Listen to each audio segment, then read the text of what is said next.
अस्सलाम वालेकुम बिस्मिल्लाहिर्रहमानिर्रहीम। आज बना लेते हैं मुल्तान का मशहूर सोहन हलवा, और वो हम घर पे बहुत आसान तरीके से बनाएंगे, साफ़ सुथरा बनाएंगे और साफ़ सुथरा खाएंगे। तो चलिए रेसिपी को शुरू करते हैं।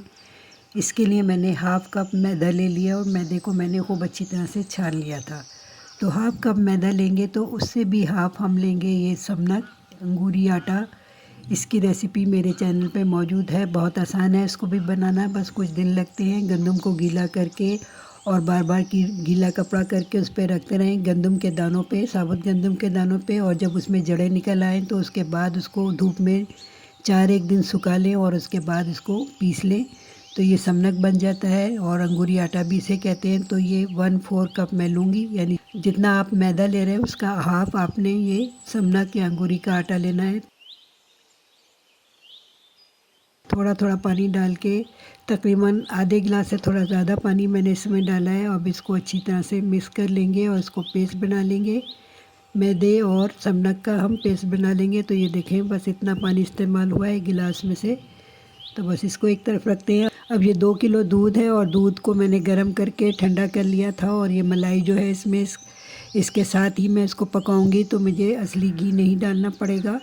और मलाई के साथ इसे बनाएंगे तो ख़ुद ब खुद इसमें से असली घी निकल के आ जाएगा, यानी असली घी आपको पता ही है कि मलाई का बनता है। तो मलाई को खूब अच्छी तरह से मिक्स कर लेंगे और ये दूध सारा इसमें डाल देंगे, और जो सारी मलाई है ये भी इसमें शामिल कर लेंगे। अब इन तीनों चीज़ों को भी अच्छी तरह से मिक्स कर लेंगे। अभी ये सब काम मैं काउंटर पे रख के कर रही हूँ। अभी मैंने कढ़ाई को चूल्हे पे नहीं रखा, पहले काउंटर पे नीचे ही रख के सारा काम कर लें, उसके बाद इसको हम पकाना शुरू करेंगे। और ये है लिक्विड ग्लूकोज़, यानी मिठाइयों में इस्तेमाल होने वाला ग्लूकोज़, और इसकी रेसिपी भी मेरे चैनल पे मौजूद है। और वैसे ये मिठाइयों की दुकान से भी मिल जाता है। अक्सर लोग कहते हैं कि इसे मिठाइयों की दुकान से ये मिल जाता है, लेकिन ये मिठाइयों की दुकान से नहीं मिलता। जहाँ से आप मिठाइयाँ ख़रीद के लाते हैं वहाँ से आपको नहीं मिलेगा। हाँ, जहाँ पे मिठाइयाँ बनती हैं वहाँ से आपको बहुत आसानी से मिल सकता है ये, लेकिन इससे भी ज़्यादा आसान ये है कि आप इतना भाग दौड़ करें, इसे घर में ही बना लें। घर में भी बनाना बहुत आसान है। इसकी रेसिपी मेरे चैनल पे मौजूद है, वहाँ से जाके आप देख सकते हैं। और ये है टाटरी, हाफ़ टी स्पून हम टाटी का इस्तेमाल करेंगे। और ये है फिटकरी, हम 1 टीस्पून फिटकरी का इस्तेमाल करेंगे। टाटी दूध को फाड़ने के लिए, और फिटकरी जो है दूध के फाड़ने के बाद जो उसकी फुटकियाँ बनेंगी, उसके दाने बनेंगे, उसको जमाने के लिए और उसे मज़बूत करने के लिए होती है फिटकरी। तो अब एक बर्तन में मैं ले लूँगी हाफ़ टी स्पून टाटी, और 1 टीस्पून मैं इसमें फिटकरी डालूँगी। और फिटकरी से दाना बहुत अच्छा जमा रहता है, बाइंड रहता है। और अब इसमें थोड़ा सा पानी डाल के इस दोनों चीज़ों को हम अच्छी तरह से मिक्स कर लेंगे। आप चाहें तो दोनों चीज़ों का पहले ही पाउडर बना लें, और पाउडर बना के इसको मिक्स करें तो आसानी से मिक्स हो जाएगा। तो ये देखें, अब मेरी ये पोती आ गई है और उन्होंने मुझे कहा है कि दादो मैंने आपकी हेल्प करनी है। तो अब ये मिक्स करने के लिए मैंने अपनी छोटी पोती को दे दिया है, उसने बहुत अच्छा मिक्स करके मुझे दिया था। तो जब तक ये मिक्स कर रही है हम अपना बाकी का काम कर लेते हैं। ये बैठी हुई है मेरी गुड़िया।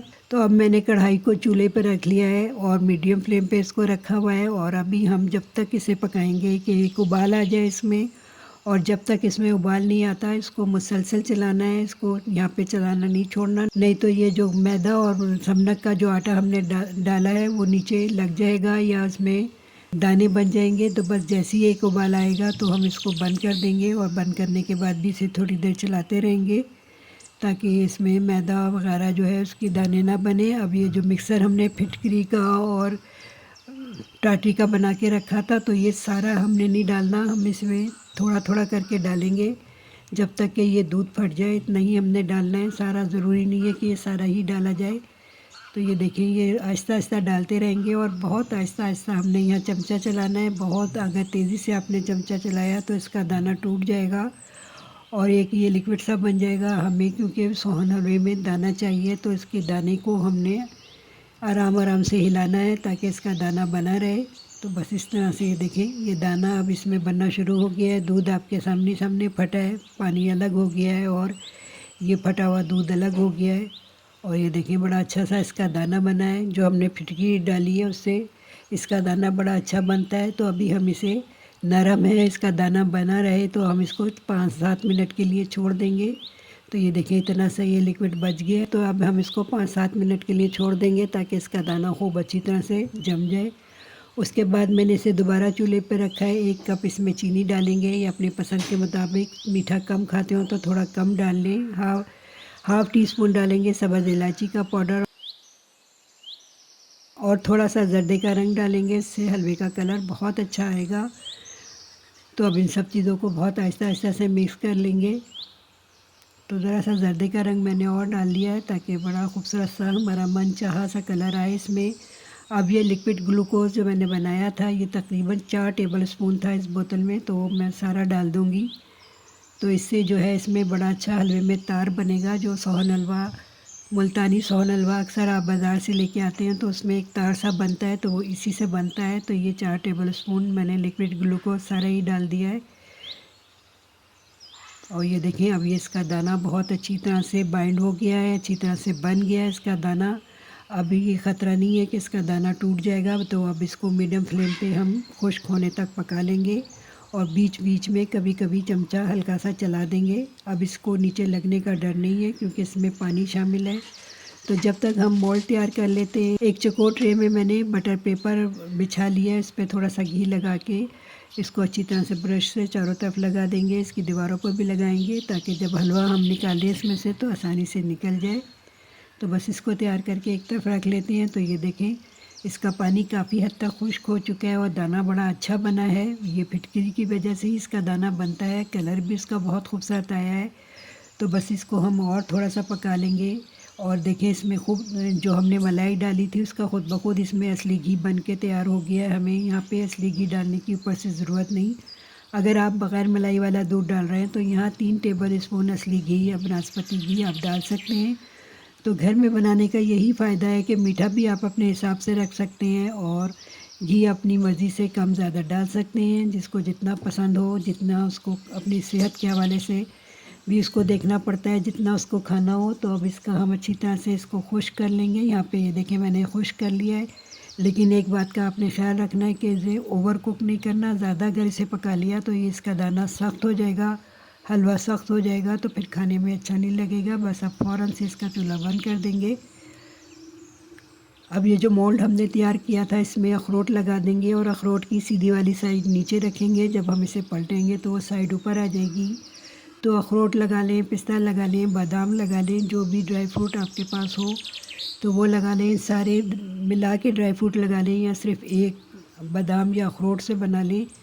तो अब ये सारा हलवा इसके ऊपर हम इस तरह से डाल देंगे। एहतियात से डालना है कि नीचे ड्राई फ्रूट ज़्यादा ना हिले। तो बस ये देखें अभी इसमें जो थोड़ा सा इसे हम 2 या से 3 घंटे ठंडा ज़रूर करेंगे। एक चमचे पे थोड़ा सा घी लगा के अब मैं इसको अच्छी तरह से सेट कर लूँगी। असली घी मैंने लगाया है, आप बनास्पति घी लगाएं या जौन सा भी लगाएं। तो अच्छी तरह से इसको ट्रे में सेट कर देंगे। चारों किनारों को खूब अच्छी तरह से दबा देंगे कुछ इस तरीके से। और इसे हम 4 घंटे के लिए ज़रूर रखेंगे। जब ये ठंडा हो जाएगा और इसका जो तार है, जो इसमें जो शीरे का तार है, वो अच्छी तरह से बन जाएगा। तो जब ये हलवा रेडी होता है तो इसे 4 घंटे हम ज़रूर रखेंगे। गर्मी है तो फ्रिज में रख दें और 4 घंटे बाद मैं इसको आपको सर्व करके दिखाऊंगी। तो देखिए कितना शानदार सा ये हलवा तैयार है। 4 घंटे बाद मैंने निकाला है तो अच्छी तरह से ये जम चुका है। तो इसे अपने मोल्ड के हिसाब से किसी भी बर्तन पे उल्टा लें। अगर आप गोल जमा रहे हैं तो गोल बर्तन पे उल्टा लें। तो इस तरह से अब ये बटर पेपर देखें अलग करते जाएंगे। और ये बटर पेपर पे आपको नज़र आ रहा है ये तार, इसमें कितना अच्छा तार बना है। तो ये शीरे का यही तार जो होता है, यही जो सोहन हलवे को बाइंड करके रखता है और यही इसका राज है बनाने का। तो आहिस्ता आहिस्ता सारा बटर पेपर हम निकाल लेंगे। तो तैयार है हमारा शानदार सा मुल्तानी सोहन हलवा। देखिए इसमें कितना तार बना है, ये मैं आपको दिखाती हूँ। ये देखें इस तरह से ये तार बनना चाहिए। यही तार जो होता है हलवे को बाइंड करके रखता है। तो तैयार है हमारी आज की ज़बरदस्ती मुल्तानी सोहन हलवे की रेसिपी। मेरी ये रेसिपी अगर आपको पसंद आई हो तो मेरे चैनल को लाइक कीजिए, सब्सक्राइब कीजिए। फेसबुक पे देख रहे हैं तो फॉलो कीजिए, शेयर कीजिए। इस दुआ के साथ कि अल्लाह हम सब का हामी और नासिर हो। अगली वीडियो तक के लिए अल्लाह हाफ़िज़।